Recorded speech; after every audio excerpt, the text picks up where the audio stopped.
Bom dia, você que é do dia, você que é da tarde, você que é da noite. Bom dia, boa tarde, boa noite. Nada disso importa. O que importa é que nós estamos voltando ao nosso trabalho de fazer os nossos vídeos a respeito de finanças pessoais, a respeito de economia, a respeito de gestão. Porque este locutor aqui que vos fala teve Covid-19, passei um bom tempo mais acamado, com um cansaço muito grande, mas nada grave. Não fui parar no hospital e me recuperei muito bem. E durante todo esse tempo nós estivemos um pouco ausentes dos nossos trabalhos, das nossas dedicações habituais, dos nossos estudos, que nós fazemos com tanto gosto para vocês. Mas agora voltemos ao nosso cotidiano. E, portanto, sejam todos bem-vindos novamente, né? E vamos hoje tratar de um assunto dos mais importantes, que faz parte da nossa sequência, que é a renda do brasileiro. Quando nós tratamos a respeito desse assunto, a renda do brasileiro, nós já tocamos em determinados temas que pedem este aqui. Nós falamos por exemplo, num dos nossos trabalhos em vídeo anteriores, a respeito de economizar. O que é economizar? Nós falamos a respeito do SUS, nós falamos a respeito dos bancos e nós falamos a respeito dos juros compostos. Mas todas as vezes que nós estávamos falando a respeito disso, é sobre a oferta de alguma coisa, é algo que está sendo oferecido. Mas nós não tratamos do lado ainda da demanda, do outro lado da economia, que é qual é a renda do brasileiro. Esse é o nosso assunto que nós vamos fazer, que nós vamos começar. E para nós tratarmos a respeito da renda do brasileiro, vocês sabem que eu muitas vezes tenho o costume de colocar uma pergunta no meio aqui, uma pergunta metodológica, para que orientar o nosso raciocínio, para que eu não fuja do assunto, né, e responda aquela questão. E a renda a renda do brasileiro também eu escrevi ela aqui, não vejam que a nossa luzinha já está tomada de números, ó, veja só que beleza, já está repleta e depois eu vou explicar. Essa renda do brasileiro aqui tem uma seguinte pergunta: quanto é a renda do brasileiro e quantos são eles? Então, são essas duas perguntas aí dentro de uma só, né, duas questões, que eu preciso responder. Quantos são os brasileiros e quanto é esta renda? Ora, para responder isso eu tenho que recorrer a dados. Esses dados já existem, não foram inventados, são de novo dessa instituição que tanto eu prezo, tanto eu recorro a ela, que é o IBGE, porque é quem faz estatísticas periódicas do nosso país, revirando o nosso país em estatística, em números, em mapeamentos, desde 1934. E já em 1934, quando ele é fundado, né, ele herda todo um conjunto de estatísticas que já eram feitos, não periodicamente, como é o IBGE, né, mas mais espaçados, que daí a primeira grande estatística é de 1872. Tá? Então, vamos lá. E vamos explicar isso aqui, porque se eu não utilizar o IBGE, não utilizar esses números, para quem que eu vou perguntar? Só se for por vento. Né? Quem é que vai responder isso? E daí o nosso canal perde a sua substância, perde o seu conteúdo, porque eu estou inventando. E eu não posso fazer isso. Eu tenho que fazer uma análise da realidade como ela é. Uma análise concreta da realidade concreta. Já disse um certo cidadão muito famoso, mas é assim que tem que ser. Tem que ser isso, né? Então, primeiro, vamos explicar esses números. Vamos lá, meus caras. Primeiro, esses números aqui, para nós entendermos a renda brasileira, viram que eu numerei aqui de 1, 2, 3, 4, 5, 6, 7, 8, 9. São 9 linhas. E essas 9 linhas, elas dizem respeito, cada uma delas, ao número de SM. O que é SM? É salários mínimos que ganha a população. Qual é o número de salários mínimos?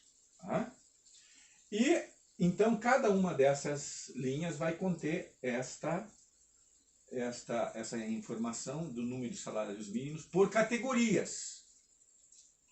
Por categorias de rendimento até o final.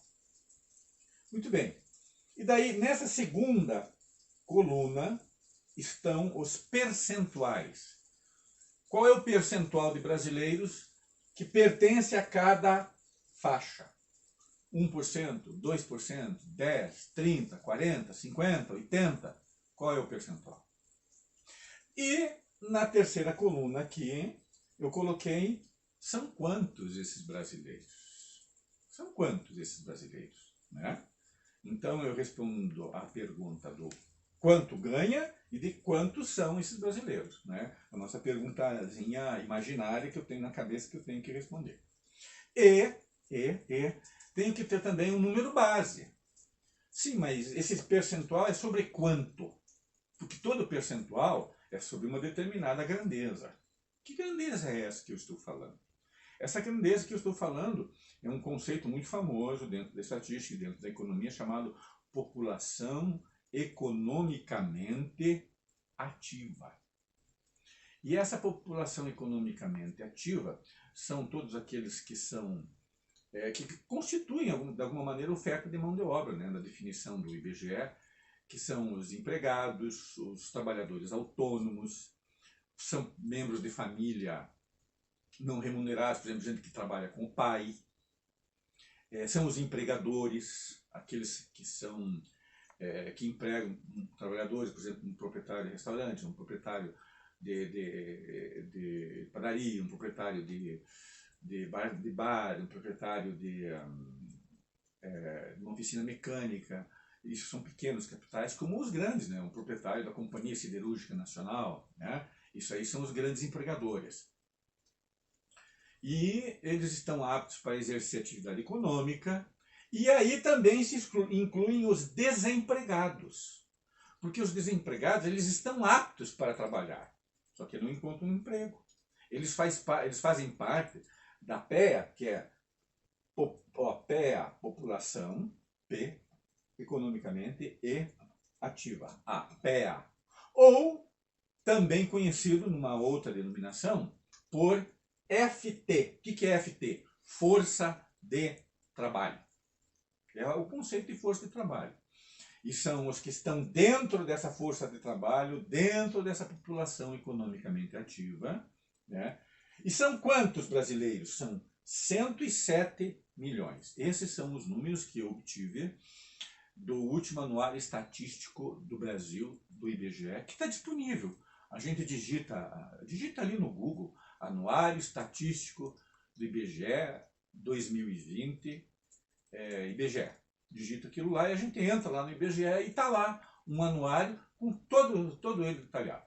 Né? E eu tive esse número de 107 milhões e sobre os quais eu vou também a gente vai colocar, né, esses percentuais aqui. Muito bem, ótimo.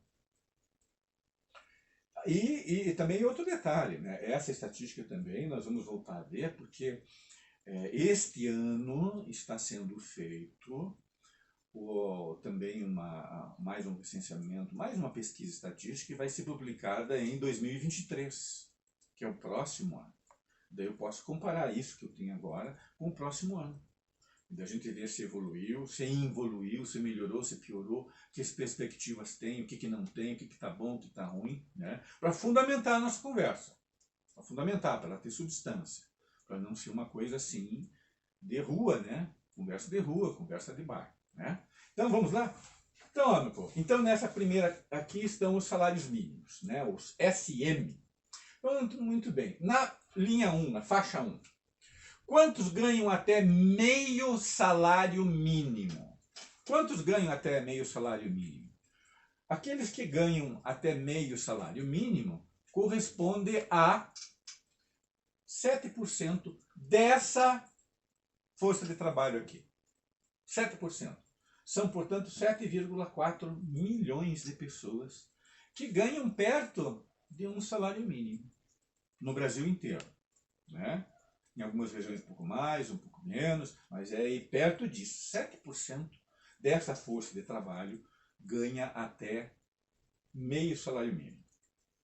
Daí de meio até um salário mínimo. De meio até um salário mínimo. Quantos ganham nesta segunda faixa aqui?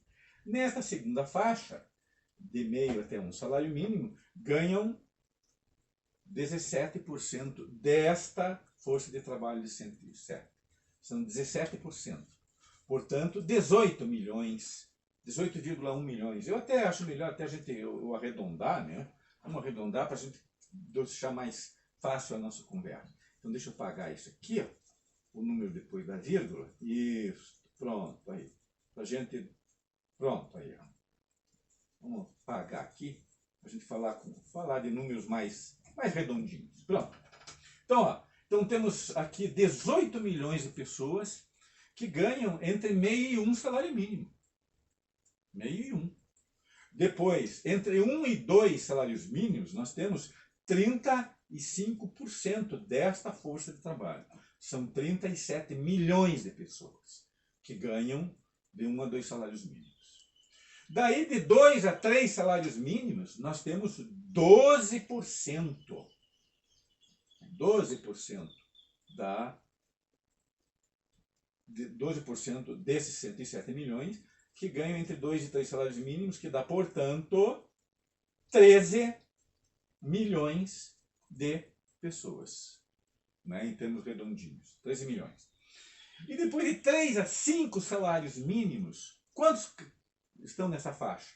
8,7%. Ou 9 milhões de pessoas ganham entre 3 e 5 salários mínimos, mais ou menos estimativos, sobre esses 107, sempre sobre eles, né? E entre 5 e 10 salários mínimos, qual é o percentual que eu tenho de pessoas aqui? Nós temos 5,7% da população economicamente ativa, que dá 6 milhões de pessoas. 6 milhões. 6 milhões. Daí, de 10 a 20 salários mínimos, qual é o percentual que ganha da força de trabalho? Entre 10 e 20 salários mínimos. São 2%. São esses 2% que ganham entre 10 e 20 salários mínimos, que dá 2 milhões de pessoas. 2 milhões. E quem é que ganha mais de 20 salários mínimos? Quem ganha mais de 20 salários mínimos é apenas 0,6% da população economicamente ativa ou da força de trabalho. Vejam, menos de 1% é que ganha acima de 20 salários mínimos. Acima de 20 salários mínimos, eu já separei aqui, meus queridos, aqui está na tela do meu computador, né? É quanto? É acima de 24 mil por mês. Aí vocês já devem estar pensando, né, pensando nos políticos, mas os políticos ainda têm uma vantagem. Eles são substituíveis, porque eles dependem do voto. Se eles não estiverem de acordo com a população, não apresentarem nenhum resultado, eles são cortados. E aquele que hoje é político, por exemplo, deputado estadual, deputado federal, vereador, senador, governador, que quando passa na rua, a gente até atravessa a rua para cumprimentar, não é mesmo? Ô, seu fulano, como é que vai, né? A gente atravessa a rua. Se ele perde a eleição, meu filho, quando ele aparece na rua, a gente corre para o outro lado, tem medo que ele venha pedir dinheiro emprestado até, não é? De uma maneira um pouco jocosa, mas é isso, os políticos são substituíveis e, portanto, efêmeros, passageiros, né? Agora, por exemplo, nós já temos os juízes. Os juízes não, os juízes são vitalícios. São vitalícios. E daí a gente vai ter os empresários aí, nessa faixa aí, já de um certo porte, né? E empresários de multinacional, daí, que podem daí ganhar 1 milhão por mês, né? Os grandes especuladores aí, daí é uma outra coisa, é muito mais do que jogadores de futebol, são eles os donos do poder, efetivamente, né? Posso citar um nome, por exemplo, para vocês, Jorge Paulo Lemann, né? Considerando o homem mais rico do país, ele, nossa senhora, que você deve ser 1 milhão assim por semana. talvez algo assim, né? Estou apenas elucubrando, não é isso? Sim, mas aqui são as faixas de rendimento, para vocês verem. E vocês notaram que eu fiz um círculozinho, que até por sinal esse círculozinho está aqui, ele está errado, porque eu esqueci, errado não, tem um pequeno equívoco, porque eu só fui até, eu não esqueci de colocar a primeira faixa. Opa, é tudo isso aqui. Isso. Se você pegar, se você tomar aqueles que ganham até meio salário mínimo, os que ganham entre meio salário mínimo e um salário mínimo, os que ganham entre um salário mínimo e 2 salários mínimos, e os que ganham entre 2 e 3 salários mínimos, portanto, de meio até 3, ó, toda essa faixa, se vocês somarem esses percentuais aqui, dá 71,2%, ou 71%. Portanto, 71% da população brasileira, minha gente, ganha até, no máximo, 3 salários mínimos. Quer dizer, é a grande maioria, né? 70%. Isso aqui você veja, 8%, 8 mais 5, 13, 13 mais 2, 15. Essa faixa um pouquinho mais gorda aqui, dá 15, 16%, ó, por aí. 16%. E se a gente somar todos esses percentuais aqui, ó, todos eles, até essa faixa de 20, até aqui, somar tudo isso, dá, vamos olhar ali no meu computador, na minha planilha de Excel, dá 88%. 88% daqui até aqui. Bom, mas tudo isso aqui tem que fechar 100%, né? Falta 12%. 12% mais ou menos, para a gente fechar 12 mais 88%, né? 12 mais 88%, fecha 100%. O que é esses 12% que está faltando aqui? São aqueles que estão sem rendimento, são trabalhadores sem rendimento ou que não declararam o quanto ganham. Aqui é que está a faixa de desemprego do país. A nossa faixa de desemprego oficial é de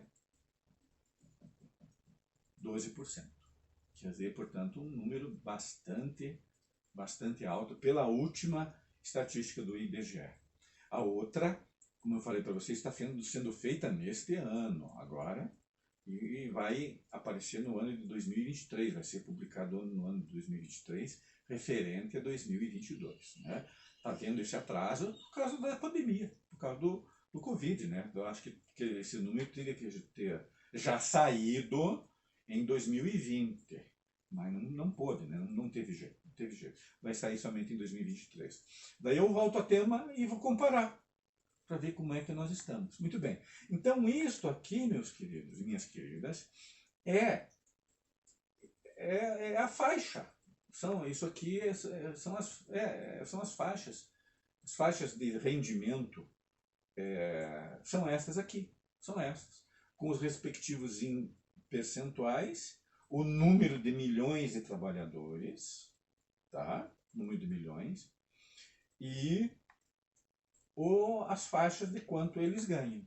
Depois nós podemos fazer uma outra oportunidade a respeito da distribuição de renda, mas isso é um outro assunto. Então, é isto aqui. Ó. Isso aqui é uma fotografia dos rendimentos do país.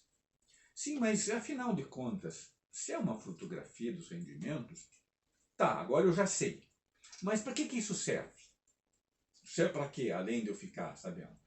Por exemplo, serve para as empresas, grandes indústrias, grandes fabricantes, para o grande comércio. Saber, por exemplo, para quem vai vender, para quem vai oferecer suas mercadorias, quem são as suas faixas de consumidores. Ao você ver aqui, como por exemplo, você vê que 70% do Brasil ganha até 3 salários mínimos. 70%. Né? Então nós temos um povo que é pobre. Esse povo é pobre mesmo, realmente. Está evidenciado aqui. Então, por exemplo, se você vai vender geladeira, qual é a geladeira padrão? Qual é a geladeira que mais vende? Qual é a geladeira que mais vai ser comprada? No Brasil, pela distribuição de rendimentos do povo brasileiro, é a geladeira, por exemplo, de 280 litros. essa é a padrão de geladeira médio. Era pelo menos o que eu sabia. Claro, vai ser um produto que vai ser produzido para um determinado público que precisa comprar. Então você veja que com esse nível de rendimento, a gente também observa algumas coisas que tem que existir nessa nossa economia brasileira capitalista, um capitalismo meio que capenga, né? Que é o crédito. O crédito é uma coisa essencial, essencial. Que muitas vezes, se um daqui se apertar para comprar sua geladeira, ele pode financiar, né? Financiar a sua compra. Nem que pague mais. Mas é um direito, já que o trabalhador brasileiro se sacrifica tanto, já que ele produz, é mais do que, como é que eu posso dizer, justo, que ele possa ter acesso àquilo que ele tanto trabalha. Não é verdade? Então, meus caros, então aqui a gente já entende muita coisa. Por exemplo, no Brasil, qual é o automóvel que era, pelo menos, mais produzido para as características brasileiras de renda, de padrão de renda? É o automóvel 1.0. É um automóvel padrão do país, porque ele é altamente econômico, muito econômico, desvaloriza menos que os outros. Eu sei porque esse aqui que vos fala, eu já tive um Fusquinha, meus queridos. Né? Quem não teve um Fusquinha? Né? E o Fusquinha era muito gastador. Daí, quando eu comprei o primeiro carro, meu primeiro automóvel 0 km, né, que foi um Golzinho 1.0, eu e minha mulher, eu e a Vera, nós compramos, né? Nossa, deu um salto de economia de consumo extraordinário. Extraordinário. Isso eu até já mencionei, tá? Mas qual que é o automóvel? 1.0, porque é dentro do rendimento do povo brasileiro. Por exemplo, propagandas, para quem que nós vamos falar de outras coisas, dirigir propaganda para quem que vai poder comer, por exemplo, o presunto da Seara. Quem é que vai fazer propaganda disso? É até a dona Fátima, né? A dona Fátima Bernardes lá, senhora Granfina, né? Porque presunto, que deveria ser uma coisa que todo trabalhador brasileiro poderia comer, é produto talvez, da faixa número 7, talvez, né?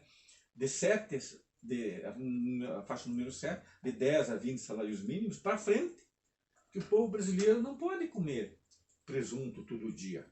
E queijo, então? Iogurte, tão caríssimos, porque derivados à base de leite. Então, veja, tudo isso aqui ensina até mesmo para a indústria, para comerciantes, para os que fazem propaganda. Para quem que nós vamos direcionar a nossa propaganda? Quem é que vai nos representar? Para quem é que a gente vai vender? Vamos vender presunto para esses que ganham até meio salário mínimo, que podem até estar sentindo fome? Pode acontecer. Eu não duvido. Eu não duvido. Por sinal, eu não duvido mais nada nesse mundo, né? Então, ou nós vamos oferecer o presunto, né, para essa faixa aqui, a faixa 7 para frente, que é de 2 milhões de pessoas. Agora, propaganda, vamos fazer uma propaganda, por exemplo, de BMW, Mercedes-Benz. De Mercedes-Benz. Qual é a faixa que vai comprar? Essa última aqui, ó, de 20 salários mínimos para frente, que é 0,6% da população economicamente ativa. E são 642 mil pessoas. Não é esse o universo. Não chega nem a ser 1 milhão de pessoas. Não chega nem a ser 1 milhão. Vejam vocês, os que ganham isso. É essa faixa para quem eu vou oferecer Mercedes-Benz, para quem eu vou oferecer perfumes especiais, assim, vinhos como Mouton Rothschild, né? Bonito, né? Mouton Rothschild, né? É para esse povo aí, né? É esses aqui. Então vejam, quem ganha acima de 20 salários mínimos, não dá 1 milhão de pessoas no país, não dá. Tá? Agora, é de 20 salários mínimos para o céu é o limite. Né? talvez não, eles vão concentrar uma renda que muitas vezes pode equivaler à renda de quase essas primeiras faixas aqui, ó, do país. E dos rendimentos, né, na verdade, da renda do brasileiro. Então veja, aí a gente já tem a distribuição de renda do país, a gente já pode tirar algumas conclusões, mas isso é uma outra prosa, tá? E assim por diante, isso aqui nos ajuda a gente a entender, por exemplo, até mesmo, como eu estava dizendo para vocês, quem é que vai comer presunto seara, quem é que vai comer queijo mussarela, óleo de oliva, produtos orgânicos, tá? Essa aqui. Então a gente sabe, as empresas vão saber até direcionar para onde que vai. E também podemos pensar, por exemplo, daqui, ó, dessas faixas, que quem é que pode, por exemplo, fazer caderneta de poupança, que é uma forma de aplicação financeira que não enriquece ninguém, porque ela não foi criada para isso. A caderneta de poupança foi criada lá no tempo do Dom Pedrito, o Pedrito II, o meu querido Pedrito II, para preservar a renda, o pecúlio daqueles que trabalham. Não foi feito para enriquecer, foi feito para preservar, para manter e dar um pequeno ganho a mais, né? Foi para isso que foi feita a caderneta de poupança, tá? Dessas faixas aqui, ó, quem é que podemos dizer até, que pode fazer caderneta de poupança sem se preocupar se vai faltar no final do mês? Ah, meus caros, eu vou dizer para vocês, é essa faixa aqui, ó, pelo menos a faixa número 5, de 3 a 5 salários mínimos para frente. É essa faixa aqui. Para não se preocupar, digamos, eu vou depositar 100 por mês. Ó, é dessa faixa aqui para frente. Dessa faixa a 5 para frente, né, de 3 a 5 salários mínimos, né, como eu disse para vocês, né, vou depositar e isso não vai me fazer falta. Não vai me tirar da boca. Agora, daqui para baixo, então veja que é uma situação delicada. Tem solução, né? Tem, mas é um combate. Aqui é um combate verdadeiro. É um combate porque vai mexer com poderosos interesses, né? E o povo também, os trabalhadores vão ter que participar disso aí. E é um combate, não um combate armado, né? Um combate político. Mas é um combate que vai ter que ser travado. O próprio país crescer. Porque se esse pessoal aqui, esses 70%, se tiverem mais renda, por exemplo, na mão deles, eles vão gastar mais. Eles não vão ainda poupar, eles vão gastar mais. Vão poder, por exemplo, comer queijo. Ou poder, por exemplo, comprar presunto. Poder comprar iogurte para os filhos, suas crianças. Poder comprar um sapato melhor, poder comprar, quem sabe, algum regalo, alguma coisa assim, um produto mais de luxo, por exemplo, comprar um embutido, até coisa de comer, né? Um vinho assim um pouco diferente, para experimentar, fazer uma extravagância, como diziam os antigos, né? Eles vão comprar, e ao comprarem, as empresas vendem. As empresas vendem. E as empresas, ao venderem, vão tirar lucro dessas vendas. Então, o lucro das empresas depende muito de quanto essa faixa aqui de 70% puder gastar. Por isso eu digo, quanto mais esses aqui puderem gastar, que são trabalhadores, mais a própria indústria, mais o próprio comércio, mais as próprias empresas ganham. Volta para eles, né? Então, vejam só, porque isso aqui tem uma utilidade, essas informações aqui muito grandes, no planejamento da produção, no planejamento das vendas. Vejam só, não é uma coisa assim só para boniteza que faz o IBGE, tá? E esse era um assunto que faz horas que eu estava remoendo, né? E daí eu entrei na página do IBGE, vi os números que eu já tinha, fiz as comparações necessárias, resumi resumir. E isso aqui também nos dá uma medida da nossa pobreza num país absolutamente tão rico como é o nosso. Aqui está uma das grandes distorções da economia brasileira, que força que a nossa gestão seja tão apertada e faz com que as nossas finanças pessoais, as finanças das famílias, especialmente dessa faixa mais majoritária aqui dos 70%, as finanças pessoais elas tenham que ser um dinheiro muito contadinho, um dinheiro muito de sacrifício, muito sacrifício. E quem sustenta daí todo o país está aqui, né? Que é o grosso do trabalho, está aqui. E eu sou economista, que eu parto do princípio do valor trabalho, que são os economistas clássicos, né? Que são Adam Smith, são David Ricardo, Marx, toda essa tradição de economistas clássicos, não é mesmo?